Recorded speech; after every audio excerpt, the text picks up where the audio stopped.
Welcome to Late Night FM. Alright guys, selamat datang di Late Night FM bersama gue Dito Wangsa. Dan ini adalah video facecam pertama gue di Late Night FM. Jadi ini adalah channel yang udah cukup lama gue buat, tapi baru kali ini gue bikin konten yang kayak gini nih. Dan ini juga didorong sama banyak teman-teman juga. Dan emang gue juga emang dari lama sama Lendi pengen bikin ini sih. Jadi buat kalian yang baru datang ke channel ini, gue biarin beberapa konten yang udah pernah gue upload tuh gak gue archive ya. Jadi tetap gue biarin biar kalian bisa dengerin. Ada beberapa podcast gue, banyak cekikikannya sih, tapi ya lumayan lah buat nemenin kalian sebelum bobolan nih.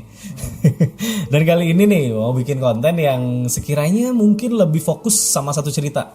Sebelumnya kita udah pernah bahas Nina Bobo tapi ya itu cuman ada sound wave doang gitu. Dan sekarang ada videonya lah gitu ya, biar agak beda gitu. Biar agak beda tapi sama yang lain. Dan ini gue pengen bahas Urban Legend lah. Urban Legend ini kan bisa dibilang kayaknya cerita yang memang setiap orang tuh suka ya ngebahas, apalagi yang ada unsur-unsur misteri, horor, klinik-kliniknya gitu ya, ada kisah-kisah dari berbagai tempat yang pengen gue bahas sih. Dan salah satunya adalah ini dari Jepang nih. Dan kalau ngomongin Urban Legend nih, sebelumnya lupa gue ngomongin Urban Legend itu adalah buat kalian yang belum tahu ya, ini kayak cerita-cerita ya dari namanya Urban Legend ya, legenda yang sudah melegenda ya.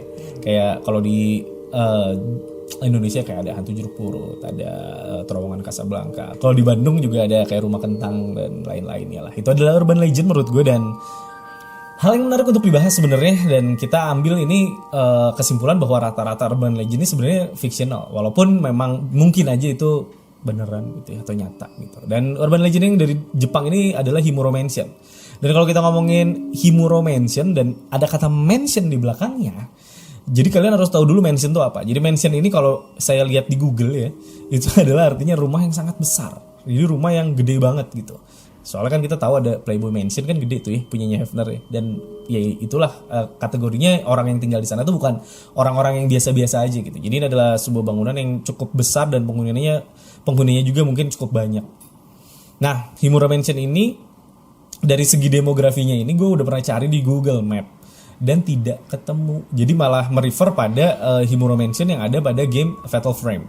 Dan game Fatal Frame ini menurut gue adalah game yang cukup fenomenal di masanya, yang dibikin sama Makoto Shibata dan memang membawa cerita dari Himuro Mansion ini. Jadi kalau gue nyari di Google intinya belum ada nih Himuro Mansion tuh, nggak ketemu nih tempatnya di mana. Entah beneran nggak ada atau memang fiktif atau tidak. Cuman memang gue belum nemu. Dan katanya Himuro Mansion ini itu lokasinya ada di area kayak tebing bebatuan yang ada di dekat kota Tokyo. Jadi bukan di Tokyonya nih. Jadi memang lokasinya agak dekat sama Tokyo, tapi di agak terpencil, agak menjauh dari Tokyonya.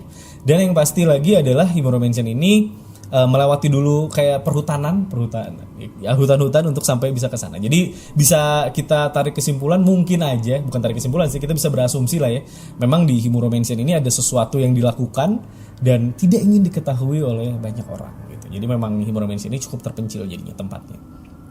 Nah, ngomongin Himuro Mansion, tentu saja yang tinggal di dalam sana bukan orang biasa, karena yang bisa tinggal di mansion tentunya pasti orang yang kaya misalnya, atau enggak keturunan raja, keturunan ningrat, atau orang yang sangat kaya raya lah gitu. Makanya dia bisa tinggal di mansion. Makanya gue berasumsi juga bahwa memang keluarga Himuro ini bukanlah orang biasa-biasa, tapi juga orang yang mungkin ya salah satu yang gue sebut tadi lah, dan mereka tinggal di sana. Nah, keluarga Himuro ini katanya itu sering melakukan beberapa ritual yang memang aneh gitu. Memang dan kepercayaan mereka juga masih menganut pada kepercayaan Jepang kuno. Ada namanya Shinto kuno ya, yang masih menyembah elemen-elemen kayak misalnya menyembah matahari, menyembah apa gitu ya. Dan kalau Shinto setahu gue sih menyembah matahari ya. Nah, keluarga Himuro ini katanya itu sering melakukan yang namanya ritual, dan ritualnya ini ada beberapa ritual, nggak cuma satu ritual. Kenapa ritual itu dilakukan? Katanya di bawah Himuro Mansion ini ada sebuah basement, di mana basementnya ini ada semacam gerbang atau portal, di mana portal ini tuh bisa setiap 50 tahun sekali itu ngeluarin makhluk-makhluk astral, makhluk-makhluk yang tidak kasat mata, yang bisa menyebabkan sebuah kutukan terhadap si keluarga Himuro yang tinggal di Himuro Mansion. Tapi ini menjadi hal yang juga gue heran selain sebenarnya. Kenapa? Karena aneh banget, udah tahu ada kayak gitu mereka masih tetap tinggal di situ. Walaupun konklusi dari mereka gitu ya, kesimpulannya mereka itu membuat sebuah ritual untuk menutup portal tersebut daripada harus pergi dari tempat itu. Berarti kan memang entah kutukan yang ngikutin mereka, atau gue juga bisa aja berpikir bahwa memang mereka juga memanfaatkan portal tersebut, entah itu buat pesugihan mungkin atau enggak buat hal-hal yang memang menguntungkan lah di sisi lain buat mereka. Tapi memang harus ada ritual yang tentunya kalau kita bicara ritual untuk hal-hal kayak gitu, apalagi gue bilang tadi ada mungkin pesugihan, ya mereka harus mengorbankan yang namanya nyawa gitu. Dan yuk kita masuk ke ritual-ritual yang ada di Himuro Mansion. Yang pertama itu ritualnya ini terbagi menjadi 3 ritual. Yang pertama namanya adalah Demon Tag Ritual. Yang kedua adalah The Blinding Ritual, dan yang terakhir adalah ritual puncaknya itu namanya adalah The Strangling Ritual. Jadi memang ada 3 ritual nih yang dianggap penting untuk bisa mencapai akhirnya si Strangling Ritual ini untuk menutup si portal tersebut. Yang namanya lupa gue sebutin ya tadi, namanya adalah Hell's Gate ya. Jadi gerbang neraka. Waduh, emang ngeri banget sih kalau dari namanya. Oke, kita masuk dulu bahas yang paling pertama adalah Demon Tag Ritual. Nah, Demon Tag Ritual ini dari namanya udah jelas ya. Iblis, tag itu menandai. Jadi sebuah penandaan oleh iblis gitu ya, kayak yang dipilih untuk si ritual tersebut.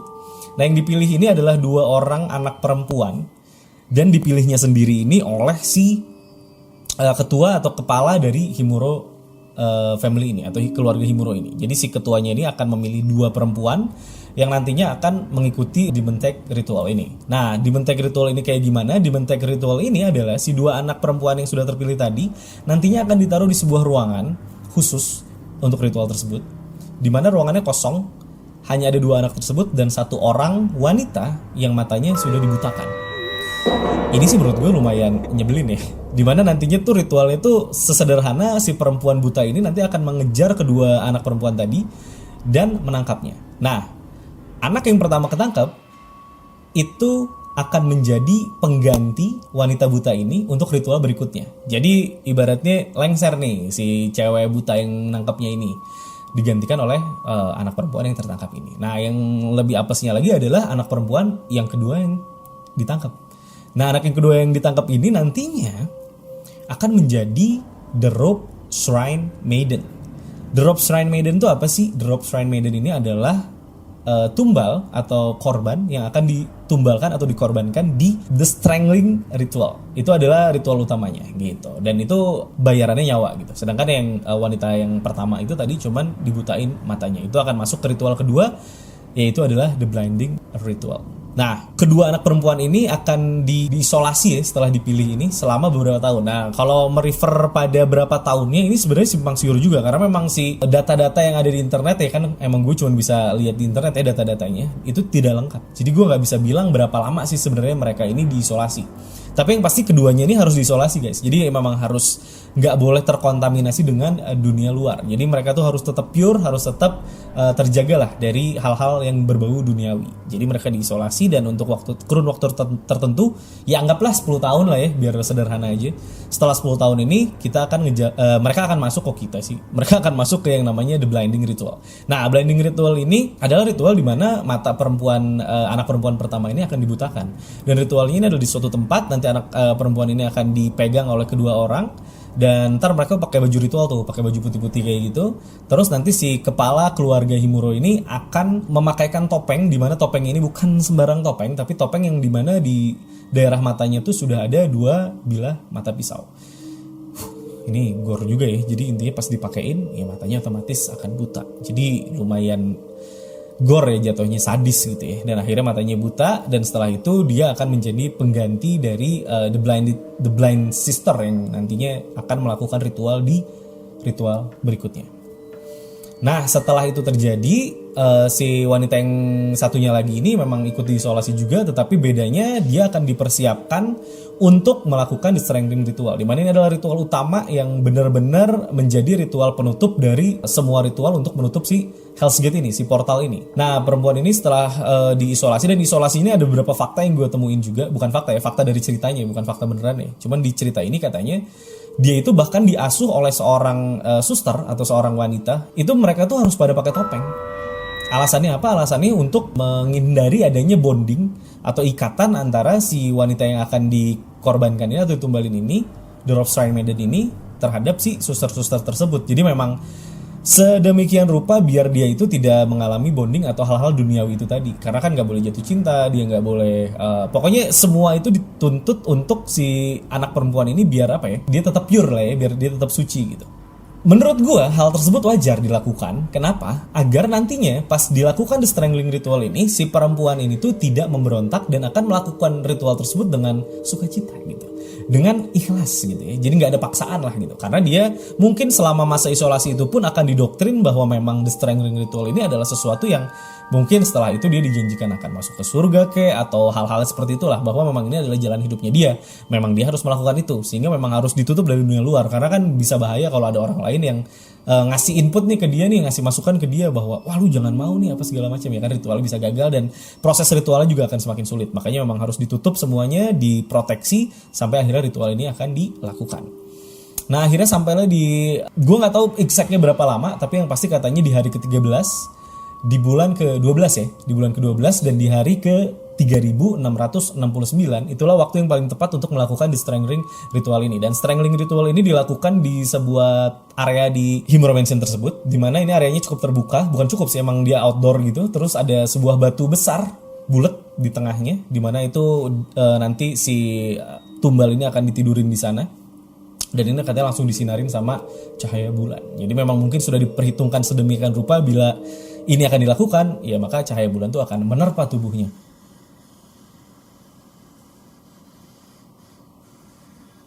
Asli kaget gue. Oke, kita lanjutin nih. Kita kira ini ya Konggar atau gimana? Alright, kita lanjut ya. Ada sedikit gangguan. Jadi memang kalau syuting yang gini-gini tuh suka ada aja ya. Biarin ya.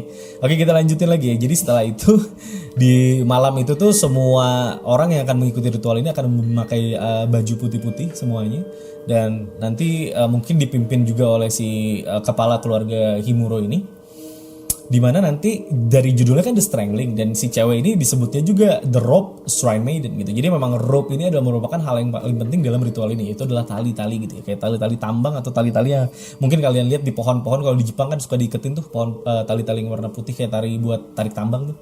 Nah kayak gitu-gitu kali ya. Jadi diiketin di tangannya, kakinya, kedua tangannya, kedua kakinya, dan lehernya. Jadi memang membentuk bintang ya, Star of David gitu ya, pentagram ya. Jadi 5 penjuru lah gitu ya. Dan nanti si ujung-ujungnya ini akan diiketin ke binatang ternak, kayak misalnya sapi dan kuda. Kuda binatang ternak bukan sih? Pokoknya itulah ya, berkaki 4 dan cukup besar binatangnya gitu ya. Dan kita juga gak heran di Himuro Mansion mungkin memang ada lah ya cukup banyak binatang ternak, karena ya orang kaya gitu ya anggapannya. Jadi memang pasti ada kuda ataupun sapi mungkin di sana, terus diiketin. Dan setelah ritual akan dimulai, nanti si sapi atau kuda tersebut akan dipecut, yang akan men-trigger mereka untuk lari ke 5 penjuru tersebut. Jadi lari ke tempatnya masing-masing yang berbeda-beda, yang jelas bisa dibayangin sama kalian bahwa si tubuh dari wanita ini akan tercerai berai dan ya kayak pecah aja gitu kan. Kepalanya bisa kemana, tangannya kemana, kakinya kemana. Well itu yang paling gore sih menurut gue dari ritual ini. Jadi kalau dibayang-bayangin juga wah serem banget lah. Kalau lu udah pernah nonton film Narcos kan ada tuh yang ditarik pakai motor tuh, ya mungkin nih kurang lebih kayak gitu lah ya. Cuman ini ya, 5 titik gitu dari tubuhnya. Dan ditarik, akhirnya dia berdarah-darah, dan belum selesai sampai situ saja. Nanti si darahnya ini akan dibalurin di setiap tali itu tadi, dan tali-tali ini akan ditaruh di gerbang atau di Hell's Gate itu tadi, di portal itu tadi ditaliin, dan dianggap sebagai sebuah talisman atau jimat lah ya, untuk menjaga, memproteksi agar si keburukan-keburukan itu dan hantu-hantu atau spiritual things itu tidak keluar dari si portal tersebut. Nah, di mana si khasiat nih bisa dibilang dari talisman itu, jimat ini tuh masa kadaluarsanya itu selama 50 tahun. Jadi kalau udah 50 tahun ya memang harus diulang lagi untuk bisa menyegel si portal ini lagi. Jadi memang akhirnya ritual ini harus terus terjadi selama 50 tahun sekali gitu. Setiap 50 tahun harus diperbarui lagi. Jadi bisa lu bayangin kalau memang keluarga Himuro ini sudah beberapa generasi gitu ya, ya mungkin sudah beberapa kali si ritual ini dilakukan dan selalu berhasil gitu. Dan setelah itu keluarga Himuro ini akan hidup dengan tenang selama 50 tahun ke depan gitu. Wow, luar biasa ya. Tapi ya namanya sebuah ritual biasanya memang apalagi zaman-zaman kayak gini emang nyawa gitu taruhannya. Nah, sampai di satu ketika nih si ritualnya ini gagal guys. Jadi ada hal yang paling ditakutkan terjadi, dan hal tersebut itu akhirnya terjadi. Dimana akhirnya si wanita yang ditargetkan untuk menjadi tumbal ini atau the Rope Shrine Maiden ini terkontaminasi dengan hal-hal berbau duniawi. Nggak ada juga keterangan yang jelas, gue udah cari di mana-mana sebenarnya apa, tapi beda-beda, setiap artikel tuh isinya beda-beda. Dimana ada yang nyebutin bahwa memang si wanita ini tuh jatuh cinta dengan salah satu laki-laki yang ada di Himuro Mansion tersebut. Ada yang bilang juga ada laki-laki yang jatuh cinta sama wanita ini dan berusaha untuk menggagalkan ritual tersebut. Pokoknya ada beberapa cerita yang mengarahkan, pokoknya intinya yang mau gue bahas adalah si ritualnya ini gagal gara-gara si wanita ini akhirnya terkontaminasi lah dengan hal-hal yang berbau duniawi, dimana akhirnya itu bisa membuat ritualnya gagal. Ya udah, akhirnya gagal. Nah, kegagalan ini membuat kepala keluarga Himuro ini stres dan mungkin mulai terganggu psikisnya, jiwanya, karena kalau kita bicara orang Jepang nih khususnya, kan lu kenal ya, pasti udah pernah dengar yang namanya seppuku ataupun harakiri, dimana itu adalah berkaitan sekali dengan dignity atau kehormatan orang-orang Jepang. Kalau mereka udah sampai titik tertentu yang mereka udah nggak bisa tahan lagi, mereka akan memilih untuk membunuh dirinya sendiri untuk menyelesaikan masalah tersebut gitu. Beda sama di Indonesia kan, kalau di sini kan udah semalu apapun, wah masih bisa bangkit lagi, bahkan bisa lebih terkenal. Tapi kalau di Jepang kan kayak gitu ya. Kalau di Jepang mungkin punya budayanya sendiri. Bahkan kalian semua pasti tahu ada satu hutan yang didedikasikan untuk orang-orang bunuh diri ya, kalau nggak salah ya, kalau di Jepang. Aokigahara, betul. Pernah kasus juga tuh. sering ada kasus-kasus sih. Nah, balik lagi ke yang tadi, akhirnya si kepala keluarga ini memutuskan untuk bunuh diri. Tetapi bukan hanya membunuh dirinya sendiri, tetapi dia pun terpikir untuk membantai seluruh keluarganya demi untuk menyelamatkan mereka, anggapan si kepala keluarganya ini dari si kutukan buruk yang akan keluar dari The Hell's Gate itu. Ya udahlah ya, daripada menunggu gitu ya si kutukan itu yang udah pasti bakal datang dan hidupnya nggak tenang, mendingan yaudah deh kita bunuh diri aja bareng-bareng. Cuman emang ini inisiatif dari si kepala keluarganya. Akhirnya dia mengambil katana, entah katana atau entah wakizashi ya. Katana tuh pedangnya samurai tuh yang panjang, atau ada yang bilang juga di beberapa sumber wakizashi atau pedang pendek ya, kayak samurai tuh pendek gitu ya. Nah itu akhirnya dibantai semuanya, dan itu menyebabkan sebuah pembantaian yang luar biasa.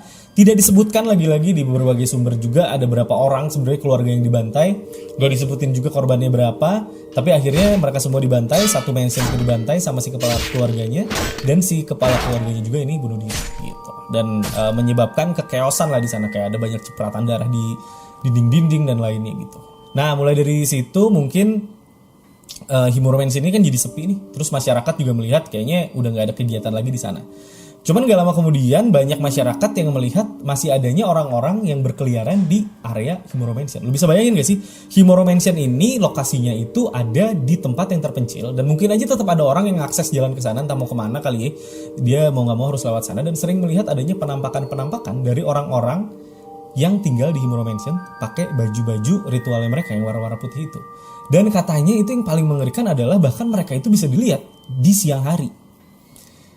Wow sih, kalau gue ya, walaupun siang hari, tapi di hutan dan hutan di tempat yang nggak ada orang sama sekali, terus lu ngelihat sosok kayak gitu, ya tetap horor lah gitu kalau menurut gue, ya kan, walaupun memang itu siang-siang gitu, tapi kan di tempat terpencil kayak gitu tetap aja horor. Dan berbagai macam nih orang-orang yang ngelihat nih, masyarakat yang ngelihat nih, ada yang ngelihatnya mereka kayak mau ngadain ritual, ada yang ngelihatnya mereka cuman sekedar lagi jalan menuju arah yang mana gitu ya.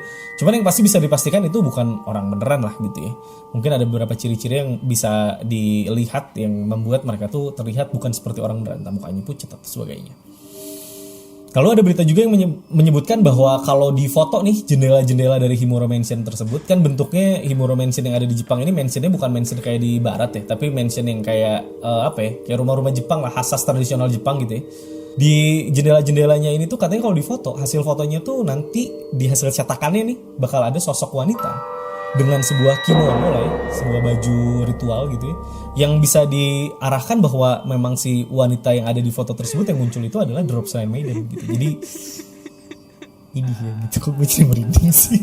Jadi sampai disitulah banyak mulai mitos yang bertebaran lah, dan katanya juga si keluarga Himuro ini, hantu-hantunya ini masih melakukan ritual tersebut gitu. Terlebih pada orang yang memang sengaja datang ke sana. Karena memang mungkin jadi daya tarik ya buat orang-orang untuk melihat sebenarnya apa sih yang terjadi di mansion tersebut. Ada juga berita yang menyebutkan bahwa ditemukan 7 mayat yang ada ditemukan di areanya Himuro Mansion ini dalam kondisi yang cukup mengerikan gitu. Jadi ada yang bekas, ada jeratan di lehernya, di tangannya, di kakinya. Ada juga yang badannya tercerai-berai. Jadi semua itu seolah-olah mengarah pada kondisi si Drop Shrine Maiden yang memang ya itu bagian dari ritualnya kan. Tapi ini bukan fakta ya, ini hanya beberapa selentingan kabar. Ini juga kabar yang diangkat oleh si Makoto Shibata ya, seorang produser dan director dari sebuah video game horror yang cukup legendaris juga ya, Fatal Frame.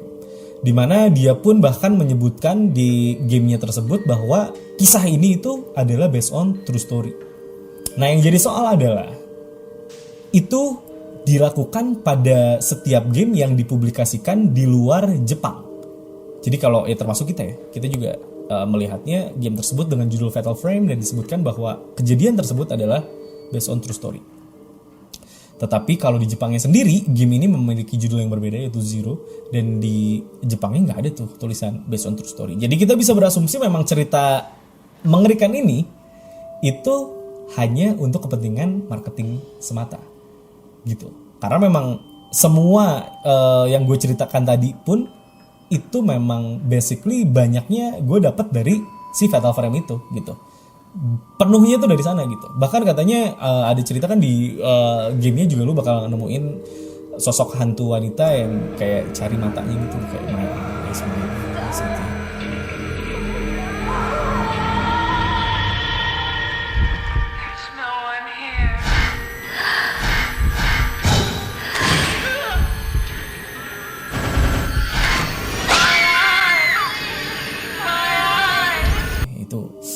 Creepy banget sih, karena itu mungkin adalah hantu dari The Blind Sister itu, jadi cewek yang dibutain itu, dan dia masih nyariin matanya gitu. Terus juga ada patung-patung di dalam Himuro Mansion tersebut yang katanya menunjukkan adanya patung wanita berkimono yang kepalanya nggak ada, kepalanya putus gitu, dan lain-lain. Jadi semengerikan itu yang digambarkan oleh Makoto Shibata di sana. Cuman yang memang simpang siur artinya ini benar apa enggak sih sebetulnya kejadiannya. Bisa aja ini memang nyata adanya dan pemerintah Jepang memang tidak ingin ini diekspos gitu ya dan diketahui oleh publik. Tapi bisa juga di sisi lain ini hanya sebuah hoax yang dibikin sama Makoto Shibata untuk kepentingan gamenya gitu, marketing gamenya. Tapi ada satu hal yang pengen gue sebutin di sini, selain dari semua cerita ini yang bisa aja kita anggap ini memang beneran adanya atau nyata, karena make sense nih semuanya. Hal-hal tersebut kan memang di dunia kita juga banyak kita temukan ya, yang namanya pesugihan, yang namanya ritual-ritual persembahannya itu nyawa, bener gak sih? Itu kan hal yang mungkin aja terjadi. Tinggal hal-hal gaibnya aja yang bener apa enggak. Tapi ada satu fakta nih, katanya Makoto Shibata bilang memang di dekat Tokyo, di area bebatuan, itu memang ada sebuah mansion. Di mana mansionnya tersebut itu secara layoutnya itu ada satu mansion besar di tengahnya dan ada 3 bangunan kecil atau kayak shrine gitu ya yang mengelilingi si mansion tersebut. Entah itu benar Himuro Mansion atau tidak, tapi ya bentuknya mirip. Dan dari 3 tempat tersebut tuh ada tunnel atau ada terowongan yang menjurus pada basement bangunan utama. Yang mungkin bisa diasumsikan di bawah situlah ada yang namanya Hell's Gate sesuai dengan cerita ini. Jadi itu yang dikemukakan oleh si Makoto Shibata. Tapi kita nggak tahu itu benar atau enggak. Terserah kalian mau menganggap itu atau benar atau tidak. Ya kita balikin sama kalian. Tapi yang pasti dari apa yang gue cari semuanya nampaknya ini hanyalah sebuah urban legend atau memang kepentingannya Makoto Shibata untuk memasarkan game The Fatal Frame. Begitulah ceritanya. Mungkin kalian yang udah tahu atau pernah tahu beberapa faktanya gitu ya, boleh tulis di kolom komentar menurut kalian benar apa enggak sih sebenarnya kayak gini ceritanya, atau memang ini hanya hoax semata gitu ya. Silahkan tulis di kolom komentar. Jangan lupa juga kalian kalau mau subscribe silahkan subscribe biar gue nanti akan update lagi video-video terkait urban legend yang akan gue ceritakan, atau kalian mau ngasih masukan juga ceritanya apa silahkan tulis di kolom komentar. Jangan lupa like, comment, dan share juga. Mungkin teman-teman kalian suka dengan cerita-cerita urban legend seperti ini.